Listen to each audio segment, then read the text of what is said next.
Buenas tardes, muy buenas noches, muy buenos días a todos nuestros internautas de Proceso Digital hasta donde nos ven. Les saluda la periodista Isis Rubio y este día en nuestra sala de redacción nos acompaña el abogado Kenneth Madrid. Muy buenas tardes, abogado. Muy buenas tardes, un gusto estar acá en los estudios de Proceso Digital, totalmente a disposición de ustedes para que conversemos un rato.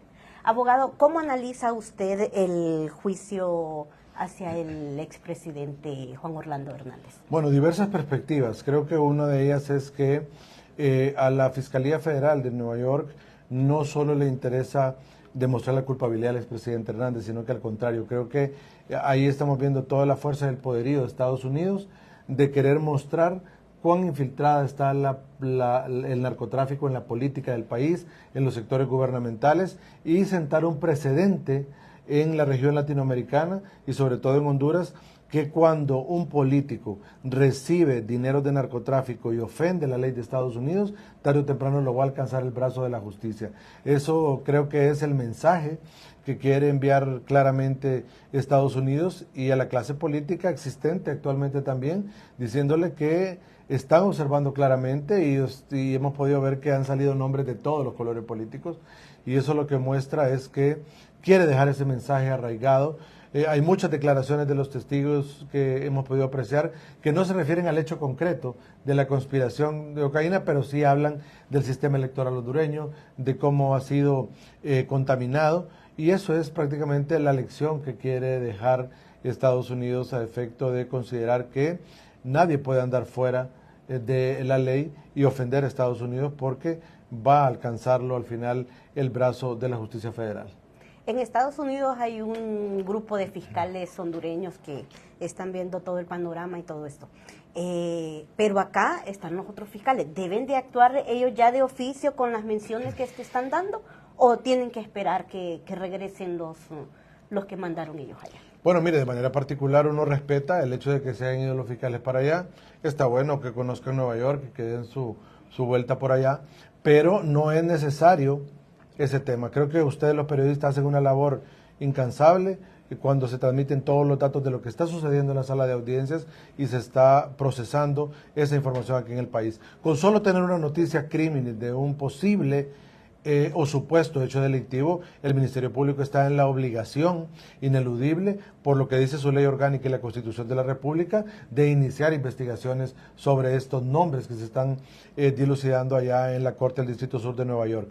Tiene que iniciar diligencias. Si antes no se hizo, sabemos que aquellas autoridades tenían responsabilidad por omisión, por no haber iniciado estas diligencias investigativas contra todas estas personas. Esperamos que ahora que hay nuevas autoridades en el Ministerio Público lo hagan, sean imparciales, objetivos, independientes, y esperamos ver que esas investigaciones se vayan a abrir, porque en Honduras la población ya no soporta que el que la haga no la paga, sino que aquel que la hace queda impune, 95% de impunidad, y eso ya no es posible. Ojalá que esto sea el camino que marque un antes y un después en la verdadera responsabilidad que tienen las instituciones dedicadas a la persecución penal pública. No sería totalmente algo que nosotros viéramos con buenos ojos, que termine el juicio, pasen meses y aquí no se abra ninguna investigación contra todas esas personas vinculadas a cargos de narcotráfico en Estados Unidos. Hay dos menciones, la del expresidente Manuel Zelaya y la de su hermano, ¿verdad? Todavía en el juicio no, pero sí lo hizo Fabio Lobo.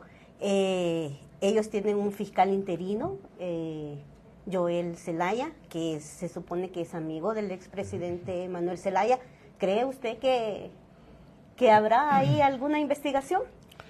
Bueno, mira, ahí nos va a demostrar a nosotros las autoridades interinas del Ministerio Público si están comprometidas con el pueblo o están altamente politizadas. Nosotros ya de antemano sabemos que son afines al Partido Libertario de Refundación, pero como han manifestado que es un nuevo Ministerio Público, nosotros esperaríamos que actúen de manera imparcial, efectiva, con acción, porque de lo contrario, si no realizan nada, serán responsables por omisión, al igual que las autoridades anteriores. Así que esperaríamos un cambio. Y bueno, y si al final del camino no vemos ninguna acción investigativa y que no pasa nada, entonces nos van a reafirmar que el Ministerio Público está altamente politizado y que prácticamente acá sí urge la necesidad de la instalación de un mecanismo de lucha contra la corrupción e impunidad, porque ya los mecanismos de lucha contra la corrupción y con la impunidad en general están altamente politizados. Ayer que muchos reaccionaban con las menciones, decían que era mentira, ¿verdad? Lo que estaba pasando con los testigos allá. Sí. ¿Será una mentira o será una realidad? Bueno, mire, algo característico de nosotros los profesionales del derecho es que no podemos especular, ¿verdad? Porque incluso hasta podemos incurrir en un delito. Pero lo que se está vinculando en una corte del Distrito Sur de Nueva York, no lo decimos nosotros, lo están diciendo testigos que suben a declarar y a dar su testimonio y son contrainterrogados por la defensa también. Y recuerde que ellos tienen la obligación ineludible, porque así fueron juramentados, de decir la verdad y nada más que la verdad. De esa manera, nosotros esperaríamos que lo que ahí se está ventilando y que hemos escuchado es lamentable para Honduras, pero pero si al final sale condenado el presidente Hernández, serán verdades irrefutables, que ya quedaron plasmadas en un expediente judicial en Norteamérica, y deberá el Ministerio Público pedir que le certifiquen bajo auxilio judicial todo lo de ello obtenido, para que les sirva también de evidencia acá en Honduras. Y al final esta narrativa de que todo es mentira, de que todo es un ataque, etcétera, bueno, ya la hemos visto anteriormente, cuando a estas personas en el pasado les imputaron estos delitos, porque no es la primera vez que se les mencionan, decían igual que era mentira, que eso no es cierto. Lo mismo también explicó el expresidente Hernández en su narrativa, en su carta a la Nación, que todo es mentira, que todo realmente es una venganza. Entonces, algo que se dilucida en una corte y al final termine con culpabilidad, no somos nadie nosotros para decir que eso no es cierto, porque fue con todo el debido proceso, y prácticamente ahora el hecho de que Tony Hernández era un narcotraficante es un hecho probado, está establecido en una sentencia en Nueva York, y ahí sí ya no podemos discutir absolutamente nada, ¿verdad? Igual va a pasar con el expresidente Hernández, según el fallo que determine el jurado, pues eso ya va a ser una verdad inobjetable, y nadie podrá decir que eso es mentira. En otro tema, abogado, las rotaciones, ¿cómo analiza usted estas rotaciones en la Corte Suprema de Justicia? Bueno, mire, el sistema de rotaciones está establecido en el reglamento interno, ya establece que el Pleno es quien determina quién integra las salas, y eso, si no determinan eso, solo se puede cambiar con votos de 3/4 partes de la totalidad de los miembros. Ahí no estoy muy de acuerdo que hayan incorporado esa mayoría calificada, porque la Constitución solo habla de mayoría en general, no habla de las mayorías calificadas. Pero bueno, se estableció eso ahí, ellos reformaron el reglamento. El orden de precedencia era algo histórico durante mucho tiempo, pero como el reglamento fue incorporado que el orden de precedencia era de conformidad, lo salían electos en el Congreso Nacional, aunque el artículo 16 no lo diga, las coordinaciones comienzan a llevarse a cabo por el orden de rotación en relación a la precedencia de los magistrados. Si están 3, el que va a coordinar la sala por primera vez es el que fue electo en mayor medidas cercano al cargo de presidente dentro de la Corte. Están los 15 en ese orden que fueron electos, así van a poder integrar las salas.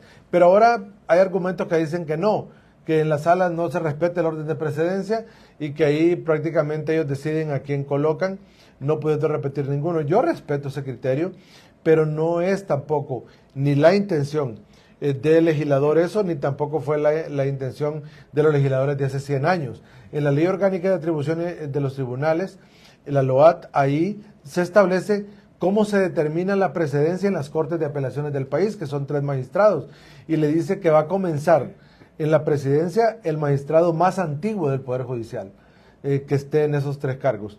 Entonces, el que ya tiene, por ejemplo, 20 años de carrera es el primero que toma la presidencia de las Cortes de Apelaciones, luego el que sigue, y así hasta que él es hasta el más novato que tiene muy poca carrera judicial. Ese principio se siguió plasmando en todas las constituciones existentes en el país. Bueno, la de nosotros, la del 82, ya no dice nada de eso, no menciona en nada relación a la precedencia, pero se lo quisieron dejar los magistrados de la Corte, reglamento interno. Ahí está la precedencia, porque fueron electos. Entonces, si la precedencia no va a ser tomada en cuenta para las salas, ¿qué sentido tiene? ¿Verdad? Entonces, al final, los mismos magistrados son autores de su destino ahora, de estar cayendo en la opinión pública, porque el orden ya estaba establecido y hubo una moción ahí en el Pleno de la Corte el año pasado, que pidió que por una única vez no se respetaran los órdenes de precedencia, y que se pusiera con nombre y apellido a los coordinadores de sala. Y ellos dijeron que ya en el año 2024, que tocaba rotar, volverían al orden de presidencia habitual, cosa que ya sabemos todos que no regresó, no fue tomado en el Pleno de la Corte y fue una decisión unilateral de la presidenta basándose también en un artículo transitorio que aprobó el Congreso Nacional en el año 2011, donde decía que mientras se aprobaba la ley del Consejo de Judicatura, el presidente del Poder Judicial podía despedir jueces, nombrar jueces, removerlos, trasladarlos y además de eso que ejercía todas las labores administrativas del Poder Judicial. Eso es nefasto, deben derogarlo porque eso es lo que le sirve ahora a la presidenta de la Corte para poder estar manifestando que ella va a nombrar a los coordinadores de sala como ella lo disponga porque es una potestad que emana de... Lamentable porque Libertad y Refundación criticó esas disposiciones y dijeron que al llegar iban a derogarse, iban a quitarse el ordenamiento y eso no ha pasado, al igual que el resto de los pactos de impunidad que tampoco ha pasado. Entonces, están creando una crisis por imponer a alguien para establecer una agenda en la Sala Constitucional, para colocar ahí una persona afín para poder discutir algún asunto relacionado con un aspecto de constitucionalidad que a ellos les beneficie. ¿Por qué no pensar reformar la Constitución para que alguno de la familia pueda acceder a la presidencia de la República? Y no necesariamente lo tendrán que hacer vía Congreso Nacional. Están utilizando la Corte para poder quedar habilitados. Esa es mi sana crítica y lo que yo pienso también que puede estar sucediendo. Hasta el momento no se ha pronunciado el magistrado Warner de aceptar él esta imposición, ¿verdad?, de la magistrada presidenta.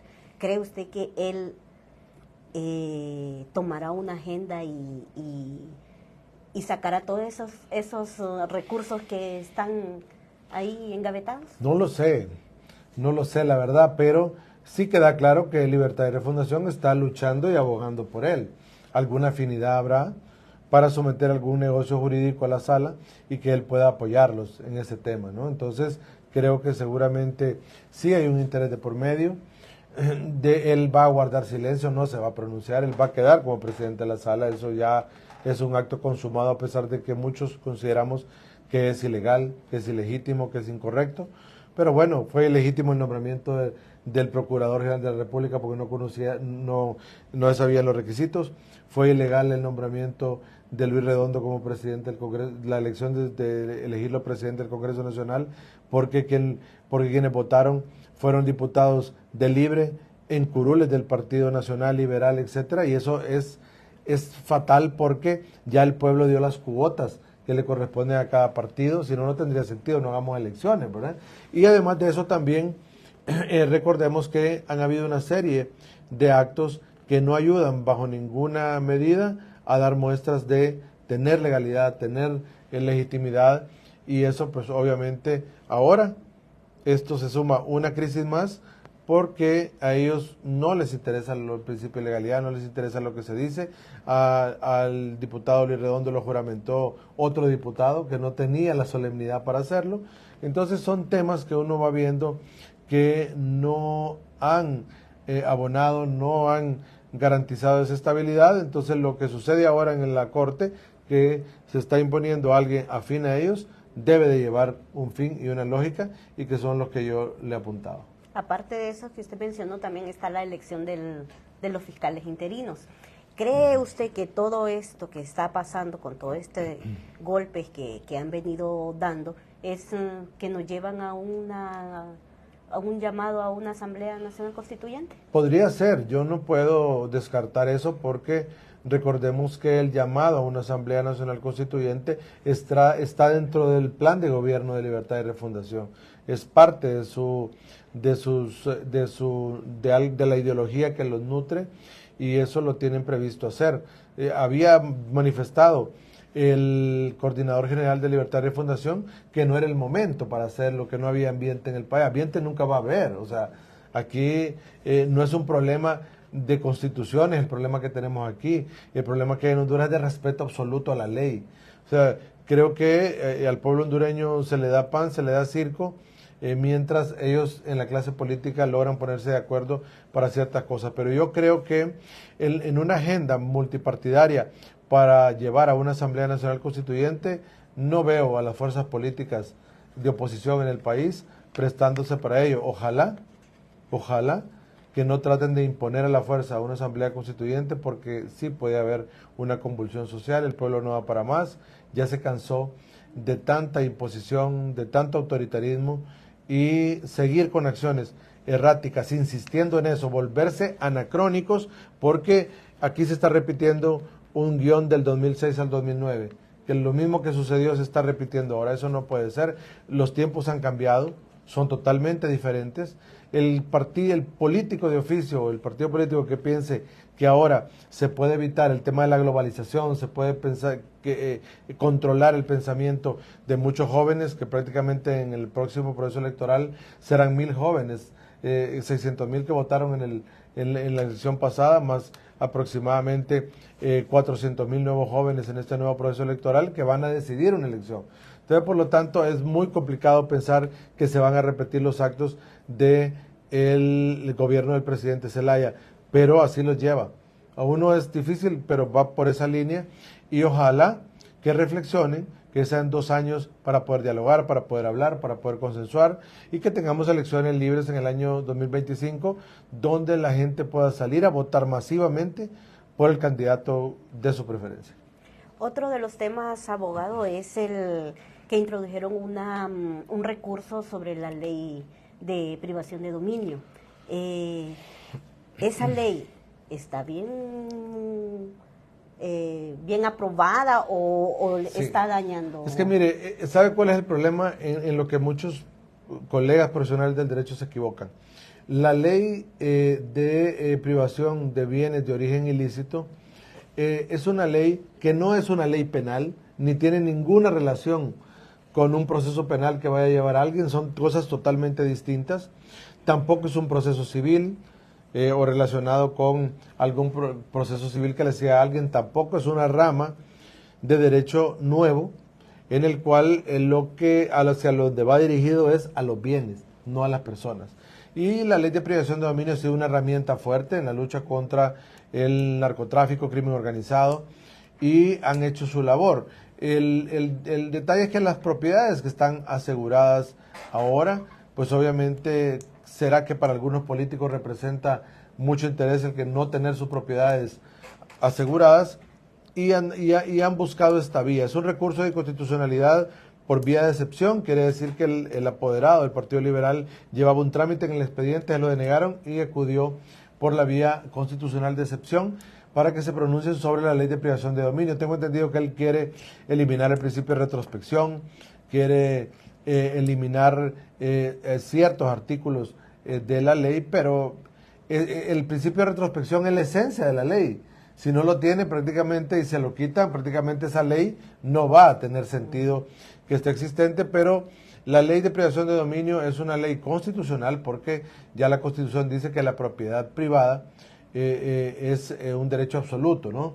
Pero con las limitaciones que la ley le establece, ¿verdad? Y esta es una limitación cuando las propiedades privadas o son obtenidos directamente con bienes ilícitos o hay mezcla de capitales cuando se le cambia la puerta a la casa y le pone una puerta bonita, pero esa puerta es proveniente de dinero de narcotráfico, entonces ahí se mezclaron capitales y ya está contaminado el bien, de tal manera que yo no le vería que tuviera futuro alguno ese recurso, porque no tiene ningún fundamento, ningún asidero lógico, porque la ley no entra en colisión con la Constitución, sino que al contrario la complementa en esos temas de debido proceso, derecho a petición, propiedad privada, y al final quizás sea una intención que tienen los legisladores de poder satisfacer a cierto grupo o sector privilegiado, porque si se declara la ley inconstitucional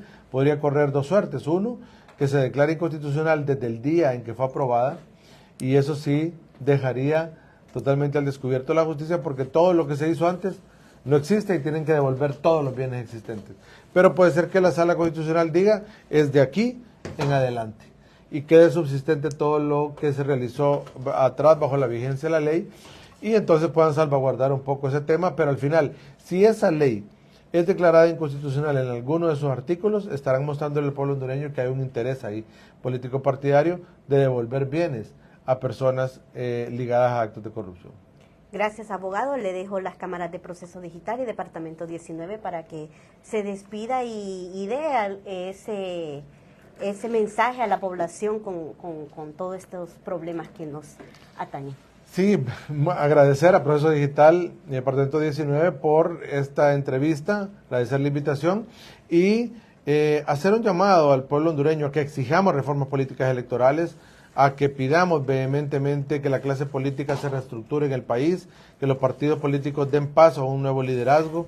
Si no exigimos eso, vamos a seguir yendo a procesos electorales con las mismas reglas del juego, con financiamiento ilícito del narcotráfico a los partidos políticos, y eso es muy lamentable. Así que tenemos una oportunidad de decidir nuestro destino en 2025 cuando vayamos a elecciones, porque ahí se va a cambiar la perspectiva del país de no estar eligiendo a las mismas personas que no nos dan las respuestas que nosotros queremos. Por eso tenemos que hacer las cosas diferentes para tener resultados diferentes. Así que muchas gracias por la invitación. Gracias. Esta y otras entrevistas puedan seguirlas a través de todas nuestras plataformas digitales. Pasen todos, muy buen día.